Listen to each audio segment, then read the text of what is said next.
ഐക്യകേരളത്തിൻ്റെ നിർണായക തുടക്കം 1947 ജൂലൈ 25 ഒരു സംഭവത്തിലാണ്. അന്ന് രാത്രി സംഗീതകുലപതി സ്വാതി തിരുനാൾ മഹാരാജാവിൻ്റെ ശതവത്സരാഘോഷ പരിപാടികളുടെ ഉദ്ഘാടനം അന്ന് സ്വാതി തിരുനാൾ മ്യൂസിക് അക്കാദമി എന്ന പേരിലായിരുന്ന കോളേജ് ഗണത്തിൽ നടക്കുകയായിരുന്നു. ചിത്തിരി തിരുനാൾ ബാലരാമവർമ്മയായിരുന്നു പരിപാടിയുടെ ഉദ്ഘാടനം. പ്രൗഢഗംഭീരമായ ചടങ്ങിൽ അമ്മ മഹാറാണിയടക്കം രാജകുടുംബാംഗങ്ങൾ മുഴുവനുമുണ്ടായിരുന്നു.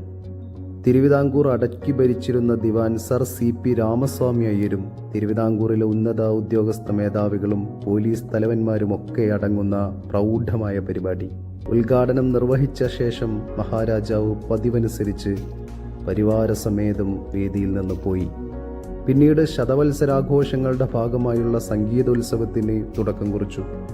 അക്കാദമിയുടെ അന്നത്തെ പ്രിൻസിപ്പളായിരുന്ന പ്രശസ്ത സംഗീതജ്ഞൻ ഷെമ്മാങ്കുടി ശ്രീനിവാസ് അയ്യരുടെ കച്ചേരിയായിരുന്നു അന്ന് നടക്കുന്നത്. കടുത്ത കർണാടക സംഗീത പ്രേമിയായിരുന്ന സർ CP രാമസ്വാമി അയ്യരും കച്ചേരി കേൾക്കാനിരുന്നു.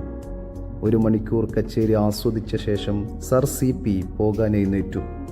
ബഹുമാനപുരസരം സംഗീതജ്ഞരുടെ സദസ്സ് മുഴുവൻ എഴുന്നേറ്റു. പോലീസ് ഉദ്യോഗസ്ഥരുടെ അകമ്പടിയോടെ സർ CP വേദിയിൽ നിന്ന് പുറത്തേക്ക് വന്നു. പുറത്ത് കാത്തുകിടന്ന കാറിനടുത്തേക്ക് ദിവാനെത്തി. പെട്ടെന്നൊരാൾ ദിവാന്റെ മുന്നിലേക്ക് വടിവാളുമായി ചാടി വീണു. എന്നിട്ട് അദ്ദേഹത്തിൻ്റെ ശരീരത്തിലേക്ക് ആഞ്ഞു വെട്ടി. അതേസമയം പന്തലിലെ വൈദ്യുതിയും നിലച്ചിരുന്നു. വീണ്ടും വെട്ടി. നിമിഷങ്ങൾക്കകം അക്രമി ഇരുളിലേക്ക് മറഞ്ഞു. വൈദ്യുതി ഓണാക്കിയപ്പോൾ രക്തത്തിൽ കുളിച്ചു നിൽക്കുന്ന ദിവാനെയാണ് ആളുകൾ കണ്ടത്. 7 മുറിവുകൾ. അക്രമിയെ പിടികൂടാൻ വ്യാപകമായ തിരച്ചിലും അറസ്റ്റുകളും നടന്നു. പക്ഷെ അക്രമിയെ കിട്ടിയില്ല. അന്ന് പിടികിട്ടാതിരുന്നയാളായിരുന്നു ധീരദേശാഭിമാനി കോനാട്ടുമഠം ചിദംബരയ്യർ സുബ്രഹ്മണ്യ അയ്യർ എന്ന KCS മണി.